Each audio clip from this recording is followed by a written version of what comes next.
প্রিয় দর্শক, বিদেশি কূটনীতিকদের সম্মানে আমিরে জামাতের দেয়া যে ঈদ পার্টি ছিল, সেখানে কোলাকুলির ধরন দেখে জনমনে এক ধরনের রসাত্মক কথা হচ্ছে, আবার সন্দেহ এবং উদ্বেগ উৎকণ্ঠা দেখা দিয়েছে। কারণ তিনি পিছন দিক দিয়ে কোলাকুলি করেছেন বিদেশি কূটনীতিকদের সাথে। কূটনীতিকরা কিন্তু তখন শিউরে উঠছে, মানে সুরসুরি পেয়েছে।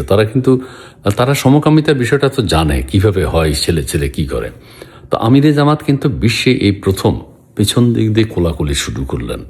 আচ্ছা, তিনি কিন্তু বারবার বলছেন যে আমি কিন্তু যুবক, সো সাবধান, ছেলে মেয়ে বা যারাই তার কাছে যাবেন তারা কিন্তু অভিভাবক নিয়ে যাবেন, সাবধানে থাকবেন।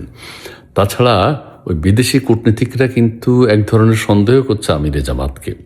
আর আমিরে জামাত এর আগে যেভাবে ছেলেদেরকে কিস করেছেন, মেয়েদেরকে কি করেছেন আমরা জানি না, ঠোঁটে, গালে, কপালে, পিঠে, মুখে নানানভাবে কিস করেছেন।